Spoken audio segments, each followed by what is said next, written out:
इस दादी की ओर से श्रद्धा प्रेम भरी जय सदानंद। यस दंडवत वंदना मेरी अनेक बार, सर्व कला समृत डोलन तेरा को प्रभु, नानक दे कर हाथ। ज्ञान अंजन सतगुर दिया, अज्ञान अंधेर विनाश। हर कृपा ते संत भेटियो, होया मन परगास। तुति अगी अरदास हमारी, जियो पिंड सब तेरा। ते नानक सब तेरी वड्याई, कोई नाव न जाने मेरा।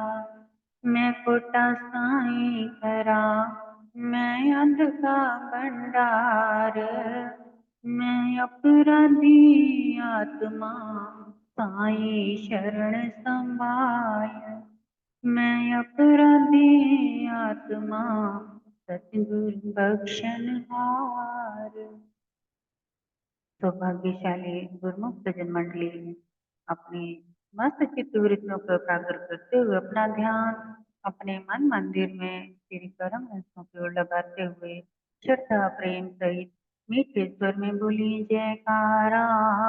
बोल मेरे श्री गुरु महाराज की जय।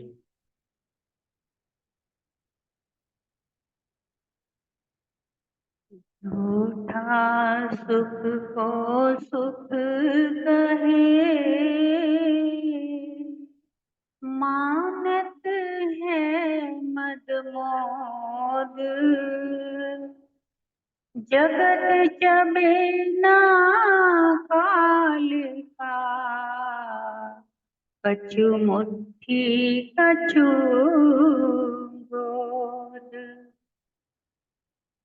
गुरुमुखो, इसका भाव अर्थ है कि झूठे जो सुख को लोग, यानी कि जो झूठ है उसको लोग सुख कहते हैं, और जो मन ही मन प्रसन्न होते हैं, ये संसार एक किस्म का देखा जाए तो झूठ को लोग समझ रहे हैं सत्य है और यही सत्य है, और मन ही मन प्रसन्न हो रहे हैं। लेकिन इन जीवों को ये नहीं मालूम कि ये संसार मृत्यु का चबेना है, यानी कि ये मृत्यु को खाने वाला है। और मृत्यु कुछ के अपनी मुट्ठी और कुछ को गोद में रखकर लगातार चबा रहा है। सरवर पात सुयूं कहे, सुनो पात एक बात। या घर या ही रीति है, एक आवत एक जात। यानी कि जो वृक्ष है वो अपने पत्तों से कहता है कि सुनो ये पत्तों, मेरी एक बात सुनो। इस घर को यही तरीका है कि एक आता है और एक जाता है, ये घर की रीत है। यानी एक आवत है एक जावत है। एक पत्ता टूटता है डाली से तो दूसरा पत्ता अपने आप आ जाता है।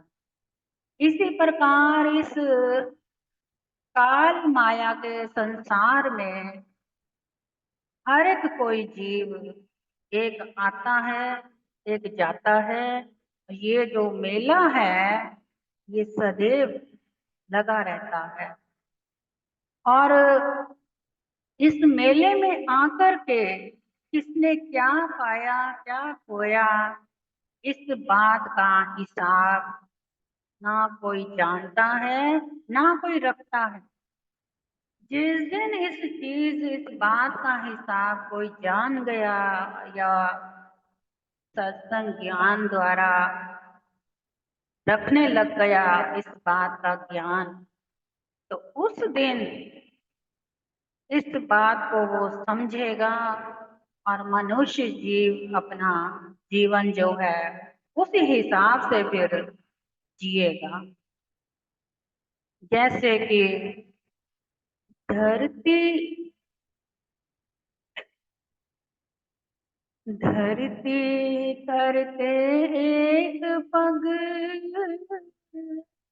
करते समुंदर पार, हाथों पर्वत तोलते ते भी खाए काल। यानी कि जो विष्णु भगवान के रूप में वामन देवता थे, उन्होंने एक पग में ही, एक कदम में जगत को माप लिया। और हनुमान जी ने एक छलांग में ही समुद्र को पार कर लिया। और फिर इससे बड़ी और बात क्या कि कृष्ण भगवान ने एक उंगली पर पहाड़ को तोल लिया। लेकिन गुरुमुखो, इसके बावजूद फिर भी जो मृत्यु है, मृत्यु काल ने उनको भी नहीं बख्शा, उनको भी अपने मुंह में ले लिया, यानी सबको वो खा गई। तो उस हिसाब से हम जो हैं इस संसार में किस बात का, किस शय का घमंड करते हैं, अहंकार में जीते हैं और रात दिन अहंकार में एक दूसरे को उस नजरिए से देखते हैं, तोलते हैं, बोलते हैं। परमात्मा ने हमें ये मनुष्य जो तन अपनी भक्ति करने के और अपने स्वरूप को प्राप्त करने के अवसर के रूप में ही दिया है। गुरु को भगवान ने हमें ये मनुष्य तन दिया जिसमें उसने अपनी भक्ति का खजाना भी भरा है और उस खजाने के साथ स्वयं आकर के बैठा भी है। लेकिन उसने क्या किया, उसने अंदर से ताला लगा दिया। अब ताला लगा करके खुद अंदर बैठ गया। अब उस ताले की जो कुंजी है यानी चाबी है, वो उसने किसको दे दी? वो दे दी संत महापुरुषों के हाथ में। अब जब संत महापुरुष इस धरा पर आते रहे और बारी बारी से वो चाबी हम जैसे जीवों को देते रहे, और हम जैसे जीव जो हैं जिसको चाबी महापुरुषों से प्राप्त हुई और चाबी का सही इस्तेमाल हुआ, उसने तो ताला खोल लिया अपने अंदर का और अंदर से सब कुछ प्राप्त कर लिया। अब जिसने चाबी भी ली लेकिन उसको चाबी लगानी ही नहीं आई, तो उस हिसाब से क्या हुआ कि जिस तरह से महापुरुषों से सत्संग द्वारा ज्ञान मिला, श्वासों द्वारा सिमरन ध्यान मिला और महापुरुषों के साथ संगत मिली, लेकिन उसके बावजूद उसका असर प्रभाव जो है अपने ऊपर कम और संसार का असर प्रभाव ज्यादा चढ़ा के रखा, जिस कारण जैसे कि एक उदाहरण के तौर पे बच्चा स्कूल जाता है, स्कूल जाकर के वो जो कुछ भी शिक्षा ग्रहण कर रहा है, अब जो टीचर ने उसको सिखाया, पढ़ाया, समझाया, तो उसने क्या किया कि स्कूल की पढ़ाई को स्कूल छोड़ करके जब वो घर आया, तो घर के खेल तमाशों में इतना मगन मस्त हो गया कि स्कूल की पढ़ाई भी उसके दिमाग से उतर जाती है।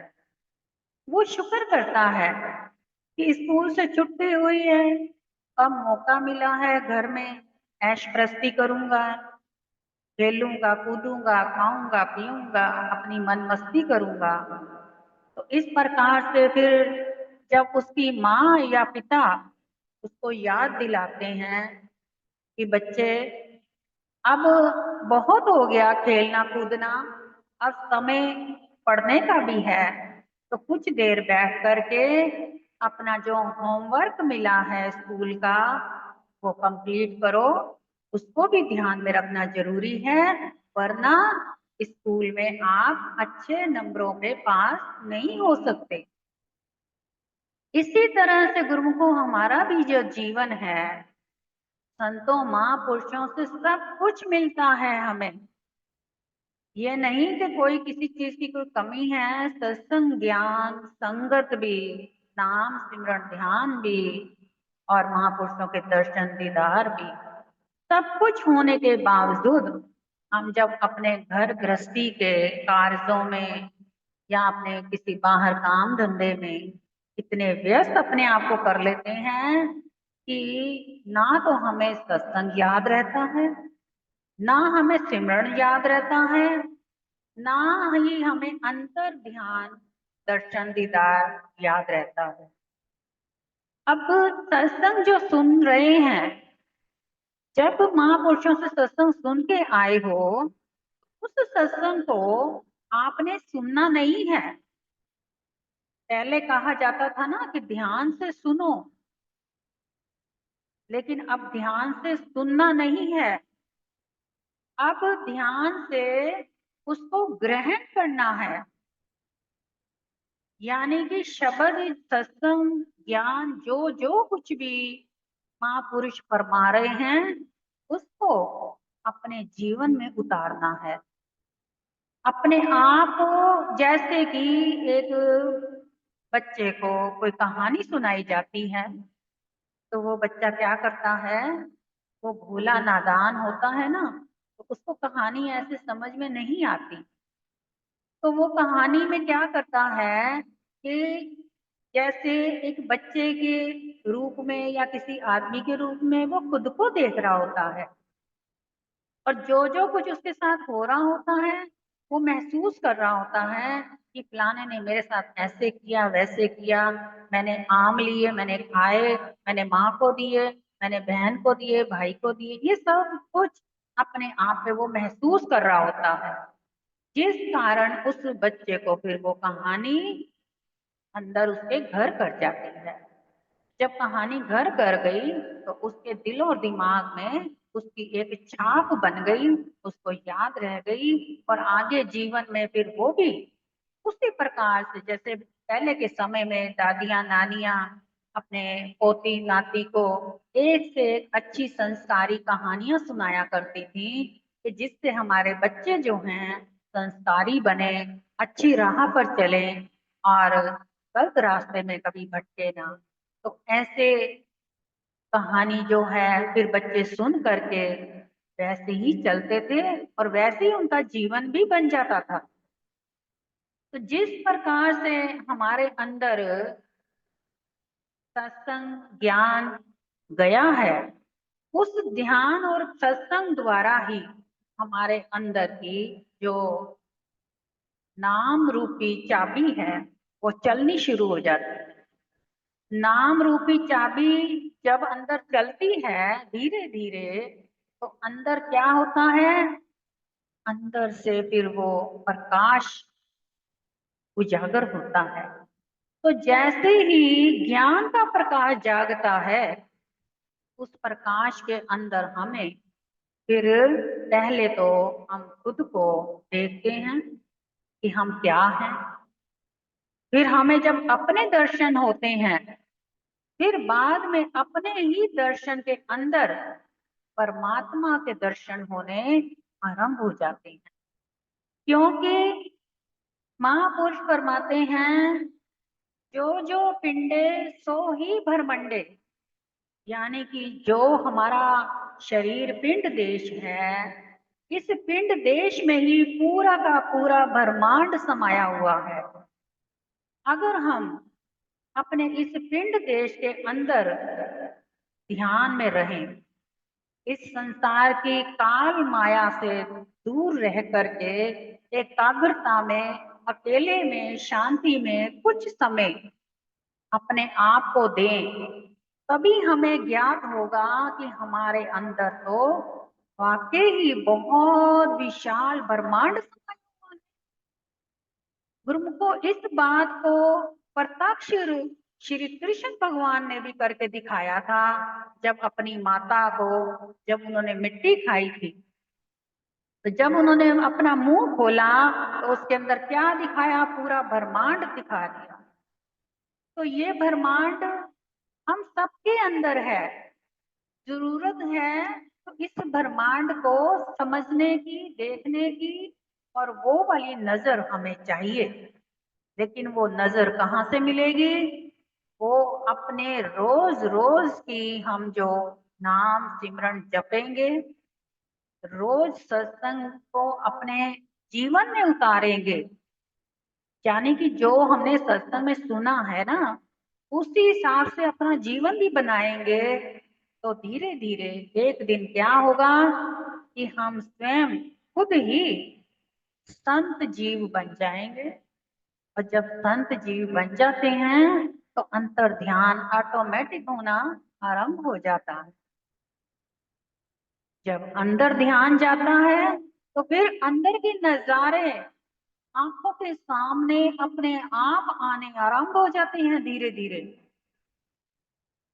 कोई एक गुरुमुख है जिसने हमें बताया कि हमने आपके द्वारा जिस तरीके से आपने बताया था कि अगर मानो कि सारा दिन हम संसार के कामों में उलझे हुए हैं, मोह में उलझे हुए हैं, माया ने जकड़ा हुआ है, और हमें नाम याद नहीं आ रहा, नाम को हम भूल जाते हैं, और फिर बाद में जब याद आता है तो समय उस वक्त तक काफी आगे निकल चुका होता है और फिर हम पछताते हैं।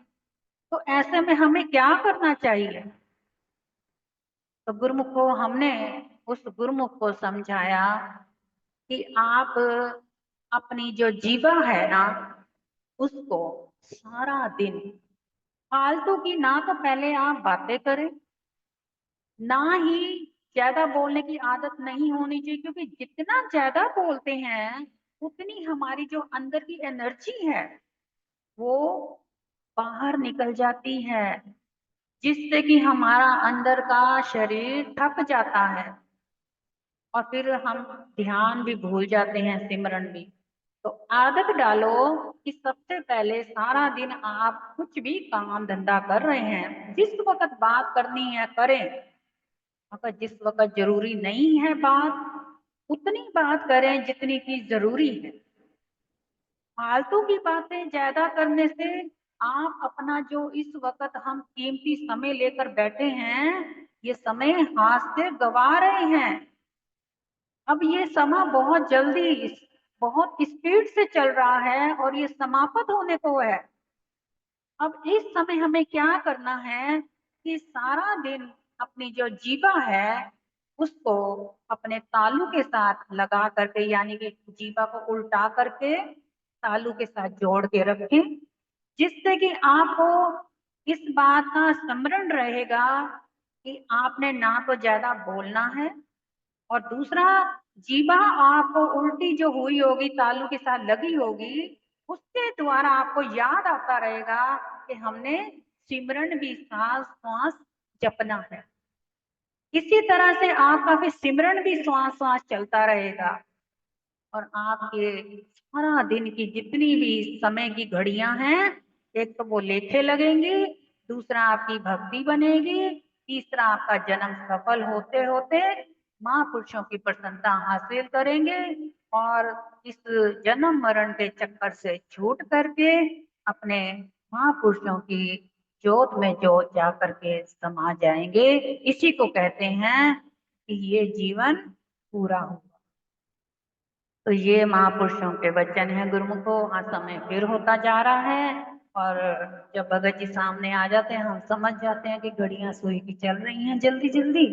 चलो आगे का अगली बार से। तो आज आपने ये शिक्षा ली कि अगर हमें सिमरन याद नहीं रहता, हमसे नहीं होता, हम भूल जाते हैं, तो हमें क्या करना चाहिए कि सारा दिन जीवा को अपने उल्टा करके तालू के साथ लगा के रखते रहें और सिमरन अपने आप आपसे होता रहेगा और आप सिमरन में लगे लगे अपने जीवन को पार कर जाएंगे। तो समय को देखते हुए यही जयकारा लगाइए, बोलो जयकारा बोल मेरे श्री गुरु महाराज की।